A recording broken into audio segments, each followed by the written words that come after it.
नमस्ते शार्क्स। नमस्कार। मैं Pratibha Kanoi, 68 years, founder of Mommy's Kitchen. यह मेरे बेटे विकास और विशाल। मेरा जन्म बर्मा में हुआ और मैं कुछ सालों की पढ़ाई बैंकॉक में की, जहाँ मुझे इंटरनेशनल क्विजीन का एक्सपोजर मिला। मैं बचपन से ही खाना खिलाने का और बनाने का शौक रखती थी। जब मेरी शादी 1974 में हुई तब मेरे पति ने मुझे बिग साइज का ओवन गिफ्ट किया, जिसमें मैं थाली साइज के पिज़्ज़ा बनाती थी और मेरे परिवार को खिलाती थी, जो खाकर वाह करते थे और कहते थे तुम इसका काम क्यों न शुरू करती हो। 40 साल बाद मुझे मौका मिला। लॉकडाउन में मैं मेरे परिवार के लिए पिज़्ज़ा बनाई। From the dough to the paneer I made at home. वो लोग खा के वाह करने लगे और इतने एक्साइटेड हो गए कि उन्होंने बोला, वाओ माँ, दिस इज अमेजिंग। माँ जो बचपन से करना चाहती थी वो 2 मई 2020 को साकार हुआ विथ मॉमीज किचन। हम सर्व करते हैं freshly baked, thin crushed, crispy vegetarian pizzas. और इसकी खासियत यह है कि ये कई घंटों बाद भी क्रिस्प रहती है। हमें इतना ओवरवेलमिंग रिस्पांस मिला कि हम बिना सोचे समझे आगे बढ़ते गए, from Mumbai to Kolkata and Bengaluru. और हम गर्व से कह सकते हैं कि आज मॉमीज किचन फैमिली में हमने 6,500 परिवारों को जोड़ा है। मैं गर्व से कह सकती हूँ कि अमिताभ बच्चन जी का भी और उनका परिवार भी हमारी मॉमीज किचन में शामिल है। तो शार्क्स, हम 90 लाख के बदले 3% इक्विटी देकर आपको अपने परिवार का में शामिल करने के लिए आमंत्रित करते हैं। प्रतिमा जी, आपका तो बहुत बहुत ज्यादा ही स्वागत है शार्क टैंक पे। आप 68 बिल्कुल लगती नहीं है। इतनी फिट और इतनी ब्यूटीफुल लग रही है आप। Thank you so much. कहीं ऐसा तो नहीं नमिता जी की मम्मी एमकोर फार्मास्यूटिकल की कुछ दवाई ले रही है? पॉसिबली आप तो इनके अभी तो ऑफर मिलेगा ही आपको। बिग सिस्टर लग रही है। मेरे को थोड़ी एलर्जी है डेयरी से, तो जनरली मैं पिज्जा नहीं खा सकता हूँ। And I love pizza. तो आज आपने ये खिला के मेरा एकदम ड्रीम पूरा कर दिया। Nice, thank you. तो अभी आप लोग सब खाने में खाली पिज्जा ही खाते हो या कुछ और भी खाते हो? ये वीक में एक बार अलाउड है। So अभी every Sunday night we have pizza party at home. Oh nice. तो थोड़ा बिजनेस की बात करते हैं। ये सेगमेंट तो यार एक कंपनी डोमिनेट करती है, डोमिनोज। जो कंसिस्टेंसी है और अक्रॉस सिटीज और अक्रॉस आउटलेट्स, आप कहीं से भी डोमिनोज का पिज्जा मंगाइए, आपको सेम एक्सपेक्टेड टेस्ट मिलता है। आपका विजन क्या है? आपको एक आर्टिजनल पिज्जा की तरफ जाना है या आप भी QSR की तरह बड़े आउटलेट्स खोल के इसको पैन इंडिया लेके जाना चाहते हैं? ये हम इसे pan India with multiple cloud kitchens and takeaway joints खोलना चाहते हैं इसका। तो अभी आपके कितने आउटलेट हैं? अभी हमारे बॉम्बे, कलकत्ता एंड बेंगलोर में तीनों क्लाउड किचन्स हैं, जो तीनों हमारे ही कंट्रोल में हैं अभी। और माँ ने इसे इतना स्टैंडर्डाइज बनाया है कि जो भी अब हमारे मम्मी के जो असिस्टेंट्स हैं, जो बनाने वाले टीम, उनको अपना दिमाग नहीं लगाना है खुद का, उन्हें उतना ही दिमाग लगाना है जितना माँ ने बताया है। आप जो हमारे जो बॉम्बे में खाएं या कलकत्ता में खाएं या बेंगलोर में खाएं, वो सब बोलते हैं कि it's the same taste, there is no changes, because wherever you eat it will be same. और ये आप जो सेल करते हैं कहाँ से? जोमेटो, स्विगी पे करते हैं? We are taking direct orders. Why not Zomato, Swiggy? अब हम उसको करेंगे। आपने कस्टमर कैसे ढूंढे? पहला कस्टमर ढूंढना ना किसी भी सेल्स में सबसे इम्पोर्टेंट होता है। हाँ, जब मेरे रिलेटिव्स है, मेरे भाई भाभी, फ्रेंड्स है, माउथ टू माउथ स्प्रेड होता है। हमने हमारे फेसबुक और इंस्टाग्राम में पोस्ट किया। बट रेफरल मार्केटिंग से आपने सबसे ज्यादा करा। अभी तक कोई कंपनी को हायर नहीं किया फॉर मार्केटिंग। तो आपका बिजनेस जो है, जैसे आपने 3 जगहों में खोला, उनसे टोटल कितना बिजनेस होता है अभी आपका?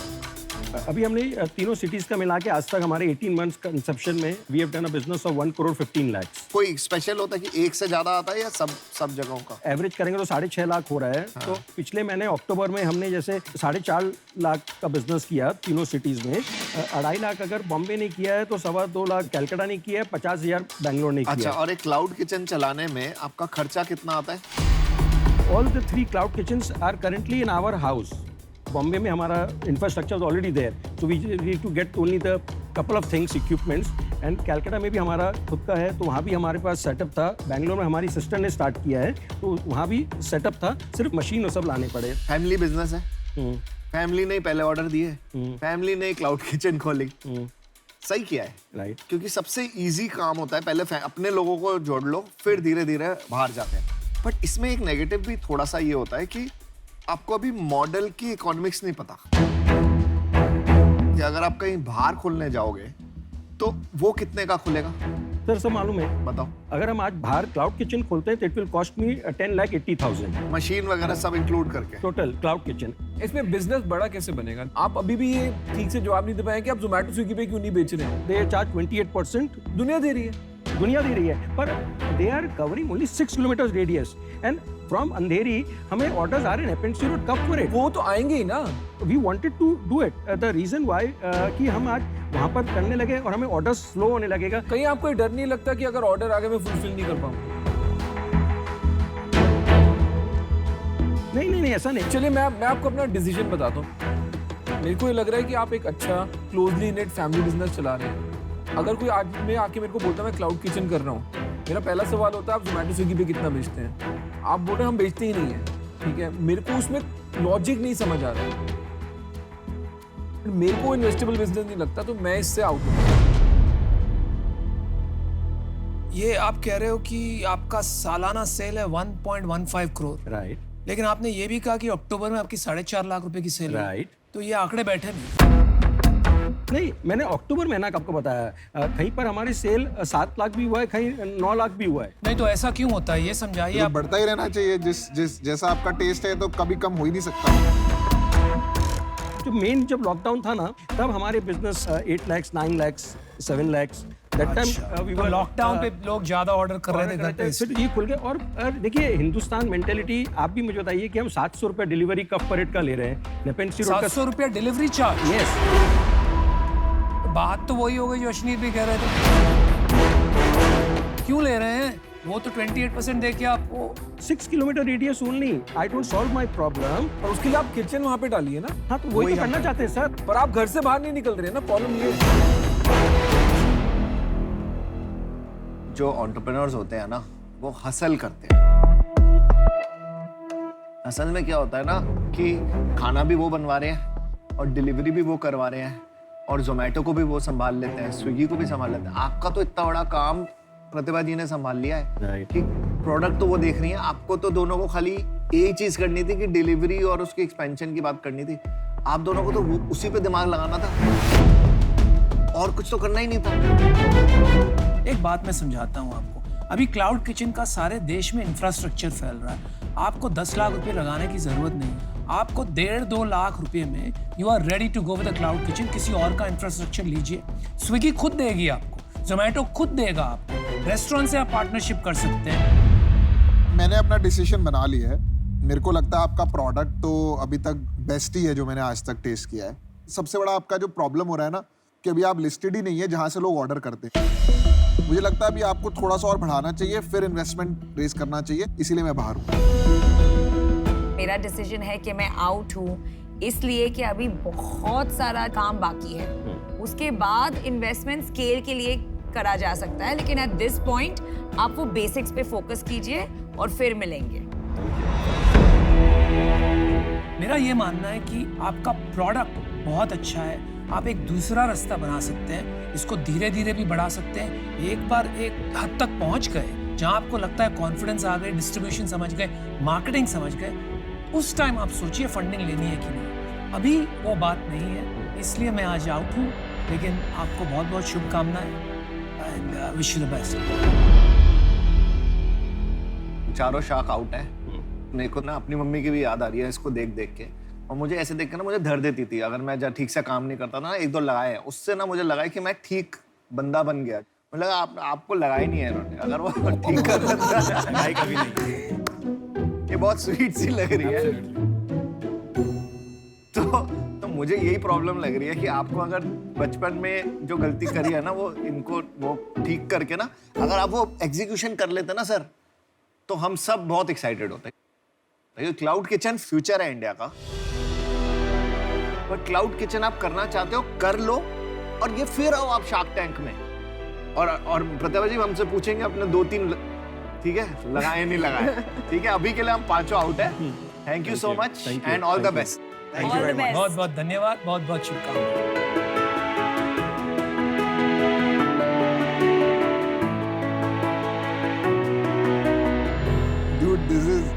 गुड। प्रोडक्ट बहुत अच्छा है। And I agree with you. It's so crisp. अब खा लेते हैं।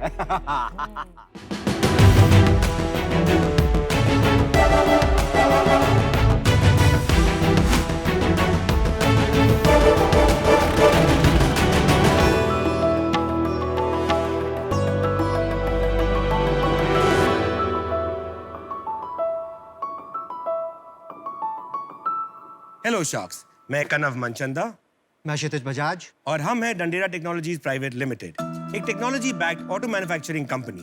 पर हमारा असली बिजनेस है लोगों की जिंदगी बेहतर बनाना। हम अपनी जर्नी शुरू कर रहे हैं लास्ट माइल लॉजिस्टिक्स में एक नए डिस्ट्रप्शन के साथ, ऑटोवा। ये हमारा पहला प्रोटोटाइप 3 व्हीलर है जो स्पेशली इलेक्ट्रिक ड्राइव ट्रेन के लिए बनाया गया है। और हमारी एंटी टिल्ट टेक्नोलॉजी के साथ ये 3 व्हीलर इंडस्ट्री को हमेशा के लिए बदलने वाला है। इस गाड़ी में हमने ergonomics का खास ख्याल रखा है, और तो और इसकी चारों दिशाओं की रोड विजिबिलिटी सबसे बेहतर है। इसकी 165 किलोमीटर की रेंज और 1 टन की कैरिंग कैपेसिटी मार्केट में डबल है। हमें गर्व है कि हमने इस गाड़ी के साथ इस सेगमेंट में काफी प्रॉब्लम्स का समाधान कर दिया है, और पहले ही दिन से ड्राइवर्स इस गाड़ी के साथ 70% तक ज्यादा कमाई कर सकते हैं। और हमारी बनाई हुई डैनटेक पे आधारित बैटरी की वजह से ये गाड़ी जम्मू से लेकर कन्याकुमारी तक हर एक रोड कंडीशन पर एक समान परफॉर्मेंस दे सकती है।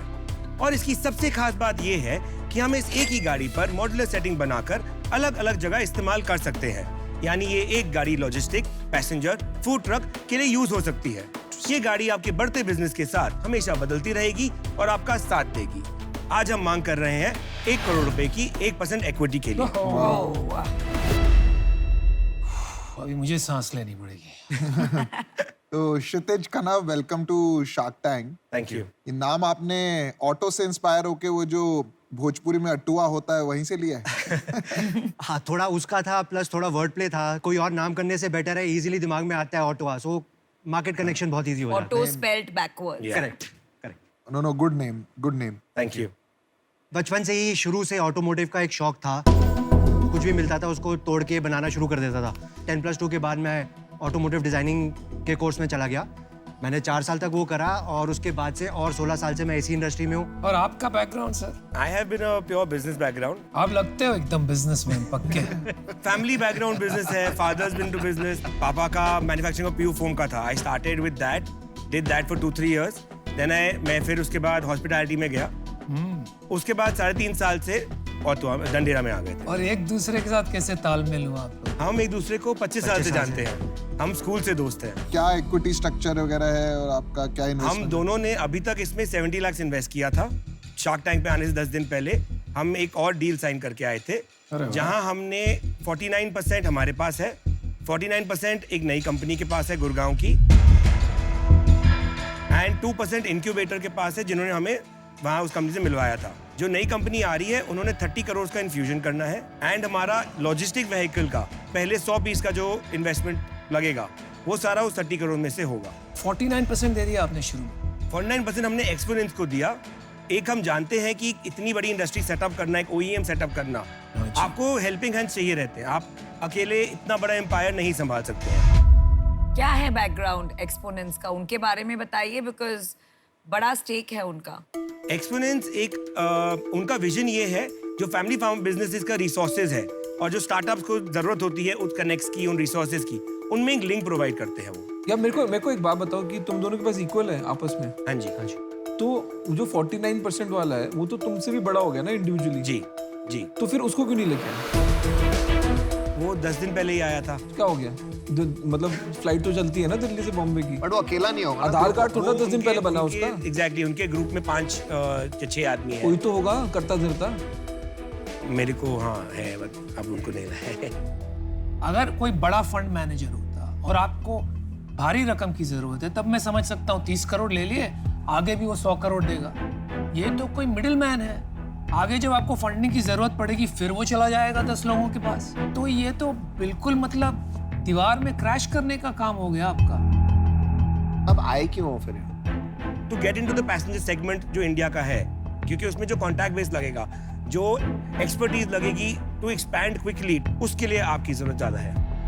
आपके ऑटो में ऐसी क्या यूनिक चीज है जो कोई और नहीं कर सकता या कोई बड़ा प्लेयर कॉपी नहीं कर सकता? ऐसा क्या है इसके अंदर? कॉपी तो सब कुछ होता है मार्केट में, ऐसा कुछ नहीं है जो मार्केट में कॉपी नहीं हो सकता। जो हमारी थिंकिंग है और जो हमारी फिलॉसफी है कि अगर आपको मार्केट से आगे रहना है, उसका एक ही तरीका है, कंटिन्यूअस इनोवेशन। आप आगे बढ़ते रहिए, रुकिए मत, उनको कैचअप खेलने दीजिए रादर देन आप कैचअप खेलिए। एक्चुअली यहाँ मैं आपसे डिसएग्री करूंगी क्योंकि मैं पुणे से हूँ और सबसे बड़े ऑटो प्लेयर्स स्पेशली बजाज तो पुणे से है और उनकी R&D टीम इतनी स्ट्रांग है और उनके वहाँ से इतने इनोवेशंस, नए मॉडल्स आते हैं। Definitely, I mean ma'am. Global export करते हैं वो लोग 60% बिजनेस, तो ऐसे ही थोड़ी कोई नॉन इनोवेटिव प्रोडक्ट खरीदेगा। Difference between an entrepreneur and an R&D team. Definitely उनकी R&D बहुत बड़ी है एंड मैंने भी उनके साथ काम करा है। उनके कुछ इश्यूज हैं, लेगेसी इश्यूज हैं। उन्होंने ऑलरेडी इतना इन्वेस्टमेंट कर चुके हैं एक चीज में कि उनको टर्न करने में बहुत टाइम लगता है। जो डिसीजन हम लोग 2 महीने में लेते हैं वो डिसीजन उनको लेने में 8 महीने से 1 साल लगता है। एंड वहीं पे एक हमें एज मिल जाता है उनसे आगे निकलने का। अभी ये तो वक्त ही बताएगा कि वो लोग पिवट कर सकते हैं और कि नहीं। उम्मीद पे दुनिया कायम है। आप बताते रहिए बिजनेस के बारे में, हमें इंटरेस्ट है।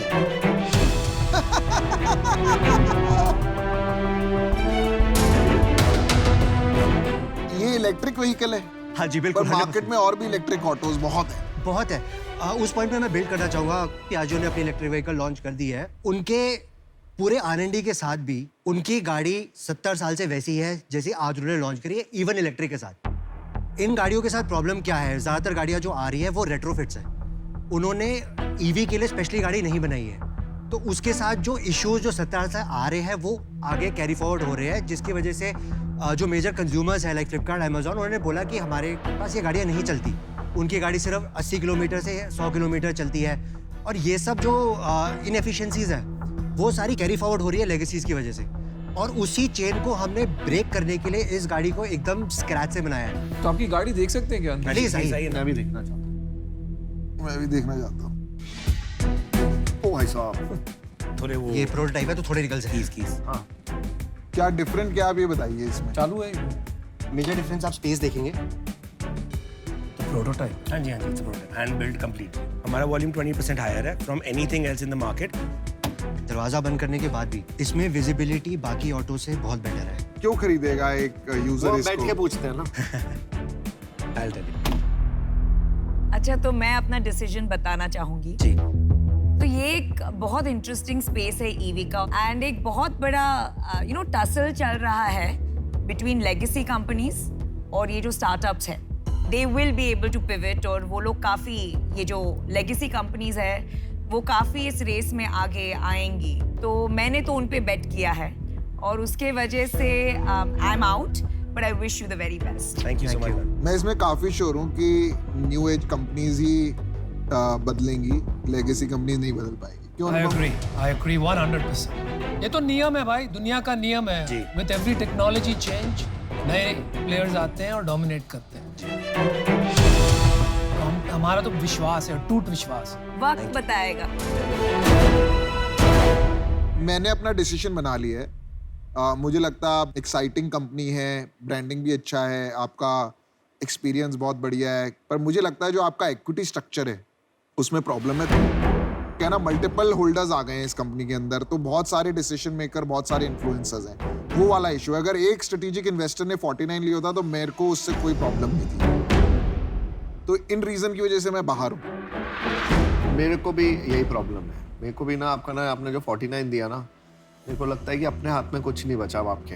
तो अगर मैं डील भी क्लोज कर दूं यहाँ पे, उसका भी मुझे नहीं लगता कोई फ्यूचर लग रहा है। तो अभी 2 शार्क्स बचे। तो यार देखो, काम ये इलेक्ट्रिक व्हीकल का तो अच्छा ही समझ रहे हैं सब इंडस्ट्री। और यार आप लोग भारत में जो कमाल का आविष्कार हो रहा है, ये भी बहुत बड़ी बात है, बड़ा अच्छा लगा देख के। लेकिन यहाँ मेरे को लगता नहीं है वैल्यूएशन का हिसाब बैठेगा। और दूसरी बात क्या है ना, आपको क्या करना क्या है, एक बहुत बड़ा काम करना है। तो जब बड़ी इमारत बनाते हैं तो उसमें क्या चाहिए? सबसे पहले बेस, वेरी स्ट्रॉन्ग फाउंडेशंस। तो वो मुझे लग रहा है आपके थोड़े कमज़ोर हैं। जिस प्रकार से आपने काम शुरू किया, स्ट्रक्चर बनाया है, तो उस वजह से मैं आउट हूँ। लेकिन I wish you the best. Thank you so much. तो तुम्हारी एक्सपोनेंट्स जो है वो अंदर आ चुका है।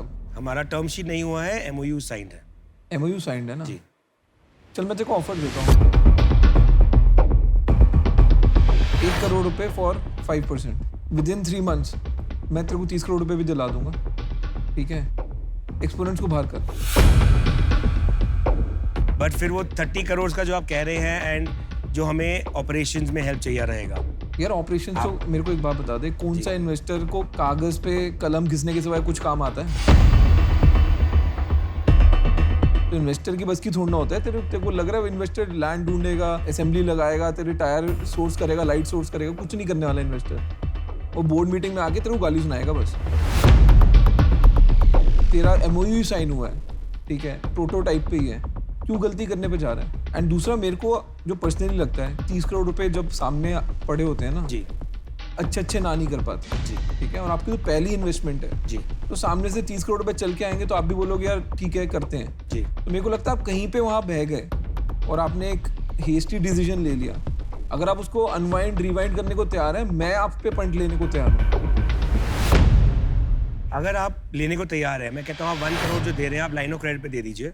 आप 1% लीजिए equity on a line of credit of 1 crore, जिस पे आप मुझसे से 5 या 6% ले सकते हैं रिटर्न. 5-6% पे तो मैं सर मैं आपको 1% इक्विटी दे रहा हूँ. चेकबुक ढूंढने भी नहीं जाता मैं 5-6% पे. तो 12% तो मैं देता हूँ यार, तू क्या बातें कर रहा है?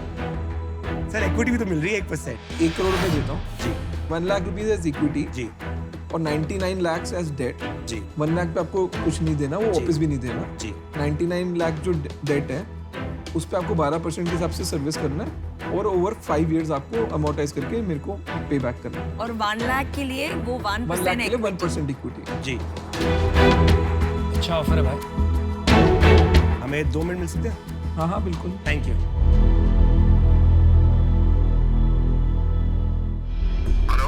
Sat? Yep. So we've got an offer from Ashneer. Okay. मतलब वो इक्विटी ना फ्री में बांट रहे हैं, वो फ्री में बांट रहे हैं. अभी देखो उन्होंने 49 वहां बांट दी, इनको इक्विटी दे दी डेट के चक्कर में. 1% आप ले लो, आपको चाहिए आप ले लो. अगर आप बोलोगे ना मैं इन आप बोलेंगे आपको कितना 1-2% आप ले लो. आप फ्री हो भाई साहब, आप ले लो 1%. मतलब इक्विटी की कोई वैल्यू नहीं है यार. भाई मेरे 1 करोड़ रुपए लग रहे हैं, 12% मिल रहा है, क्यों बीच में आ रहा है? नहीं हम बीच में नहीं आऊंगा. नहीं, मैं कह रहा हूँ ना आपका ही काम है. हम नहीं आते, वो आप लोगों का काम है बीच में. हम नहीं आते.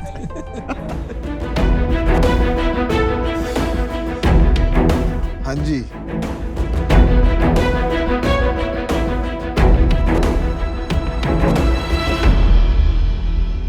It's a deal, sir. Alright. Good one. अच्छा तालमेल है भाई. Congratulations. Thank you so much. Congratulations.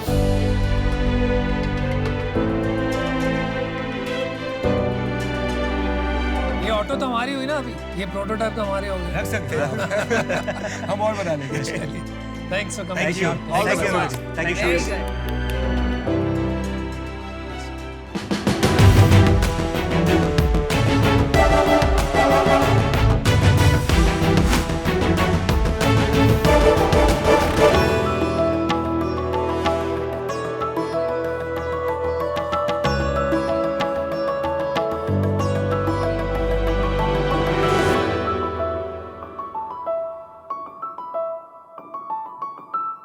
नमस्कार शार्क्स. नमस्कार. मैं श्रुति रेड्डी, 36 इयर्स, पिछले 6 साल से अंत्येष्टि फ्यूनरल सर्विसेज चला रही हूँ. अंत्येष्टि means last rites in Sanskrit. Antyeshti Funeral Services is a one-stop solution for all post-death related rites like freezer box, Hirsch vans, जिसमें बॉडी को हम लोग घर से क्रिमेशन घाट तक लेके जाते हैं. सामग्री, फ्यूनरल पंडित्स एंड अस्थि विसर्जन, पितृ कार्यास, हम लोग सब कुछ फ्यूनरल सर्विसेज का हम लोग कराते हैं. पिछले 6 साल में हम लोगों ने करीबन 5,000 प्लस फ्यूनरल्स कराया है. We are right now present in 25 cities and across 7 different countries. हम अगले 5 साल में अंत्येष्टि को हाउस होल्ड नाम बनाना चाहते हैं और इस चीज के लिए मैं शार्क से 50 लाख मांग रही हूँ for 2.5% stake in my company. तो श्रुति, शार्क टैंक पे आपका स्वागत है. Thank you ma'am. Revenue model मुझे ठीक से समझ में नहीं आ रहा है. Right now we are working purely on aggregation model. Okay. तो आप खुद की सर्विसेज नहीं प्रोवाइड करती हैं, you simply aggregate from other people. Yes sir, actually हम लोगों ने शुरू किया था खुद की सर्विस प्रोवाइड करना कोलकाता में, बट मैंने ये चीज़ देखा है कि अगर स्केल करना है तो एग्रीगेशन मॉडल में ही जाना बेटर है sir. When I started off 6 years back, तब शायद हम लोग बस 5-6 लोग थे. आज 2 कोविड वेव्स के बाद करीबन 35 लोग हैं इस स्पेस में। 35 पीपल मतलब 35 कंपेटिटर्स है आपके? हाँ जी। श्रुति, जब आपने स्टार्ट किया तो आपको ऐसा क्यों लगा कि ये सर्विसेज, फ्यूनरल सर्विसेज इम्पोर्टेंट है और आपको करना चाहिए? मैंने ये चीज देखा है कि when you lose someone it's very important कि आपको ग्रीव करना है, पर जब अभी ये सर्विस में जब कोई प्रॉपर सा प्रोफेशनल सा एजेंट नहीं है तो क्या होता है कि फैमिली को ये सब चीजें करना पड़ता है।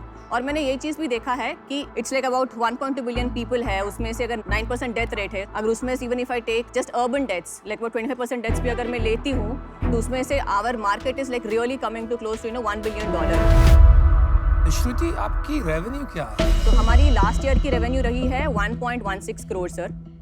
उससे पहले जब हम लोग स्टार्ट किए हैं it was about 12 lakhs, then went to 22.5 lakhs, फिर वहां से गई थी 55, 65 एंड देन टू 1.16 सर। और this year? For FY22 we'll be having a revenue of about 2 crores. I would like to share here on the tank is that इसमें margins हमारे 50% तक बनते हैं। तो 2 करोड़ में आपका 1 करोड़ का मार्जिन होगा इस साल। हाँ और जी। Net profit? About 6% of it sir। कहाँ जाता है बाकी पैसा? It is mostly in salaries and marketing।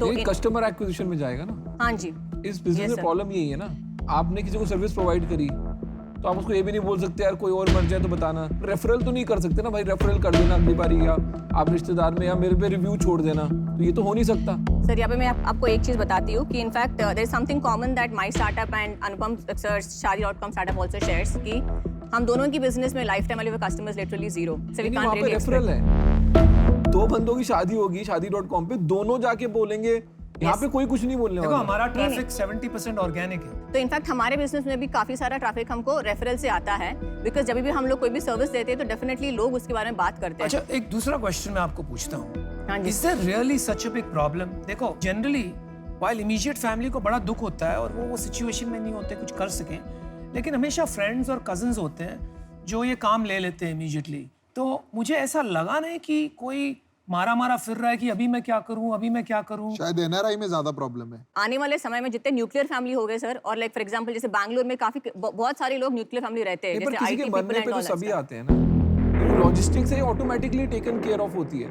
Industry बोलने का मतलब है इंडस्ट्री थोड़ी फ्रैगमेंटेड नेचर की है, इसको कंसोलिडेट करना बहुत मुश्किल है। आई थिंक ये कहना चाह रहे हैं आप एनआरआई के लिए नीश बिजनेस बना सकते हैं, वहाँ पे आप काफी प्रॉफिट भी कमा सकते हैं, लेकिन इन्वेस्टर के नजरिए से थोड़ा मुश्किल दिख रहा है। मैंने श्रुति अपना डिसीजन बना लिया है, आप शार्क टैंक में आने वाले one of the strongest entrepreneurs लग रहे हो मुझे, ठीक है। हर चीज का आपको पता है क्या मार्केट साइज है, और 2 करोड़ का business banana with 1 crore gross margin is not easy, ठीक है। आपको इसको स्केल करना चाहिए, थोड़ा सा अपना मार्जिन और बेटर करना चाहिए। मेरे हिसाब से अगर ये 50 की जगह 70% पे पहुंचेगा तो आपको ये 6% नेट प्रॉफिट की जगह 25% नेट प्रॉफिट मिलेगा। मुझे नहीं लग रहा अभी ये इन्वेस्टेबल बिजनेस है, इसलिए मैं बाहर। तो श्रुति, मेरा व्यू भी सिमिलर है, मैं भी आउट। अगर मैं आपको एक सजेशन दे सकता हूँ तो मैं बोलूँगा कि एक सिंपल नाम रख लो, ताकि मुझे किसी को दूसरे को बताने में, आज मैं यहाँ से भी जाऊँगा तो मुझे शायद मैं भूल जाऊँ। Great point, good point, very good point. ऐसा कुछ रखोगे ना इजी, जैसे एक कंपनी किसी ने खोली मकान.com, you know what I mean? वो मैंने ही खोली। हाँ, तो ऐसे कंपनी का नाम रखोगे तो आपके लिए अच्छा होगा। मेरा मानना ये है कि आप एक ऐसे प्रॉब्लम को सॉल्व कर रही हो जो प्रॉब्लम ही नहीं है, और मैं ये भी सोचता हूँ कि आप इतनी स्मार्ट हैं कि आपको अपने आप को ऐसे एरिया में अप्लाई करना चाहिए जहाँ पे और कोई प्रॉब्लम सॉल्व नहीं कर रहा। इसमें आप बिजनेस जरूर बना सकती हैं, लेकिन आप इस दुनिया में इससे ज़्यादा इम्पैक्ट कर सकती हैं, आप में उतनी क्षमता है। तो मैं तो इन्वेस्ट नहीं कर पाऊंगा। Good luck for your future. ठीक है sir, thank you. Shruti, it's an area जहाँ I am not very comfortable, थोड़ा सा यू नो एक नेगेटिव एनर्जी जैसी फील होती है। For that reason, personal reason, I am out. सिर्फ मेरे को डेथ से इतना वो अनईजीनेस नहीं लगता है, it's a matter of fact type है मेरा व्यू। बट मैं ना बहुत एग्रेसिव हूँ बिजनेस को लेके। मैं आपको बोलूँगा टैम बढ़ाओ, धंधा बढ़ाओ, राइट, लेकिन but it is like hoping for bad things to happen in some sense. मतलब मैं किसी के मरने पे पैसा नहीं बनाना चाहूँगा। आपकी ड्रेसिंग सेंस बहुत सही है, एकदम गॉथिक लुक है, ऐसे लग रहा है यमराज खुद आए हैं लेने। But you way smart. Solve the unsolved, right? Don't try to solve the last, right? वो हो गया, अब खत्म है बंदा। Okay, all right, sir. Okay, all the best. Take Shruti. care. Thanks a lot. Take care. Thank Thanks you. for coming to shop. Yeah.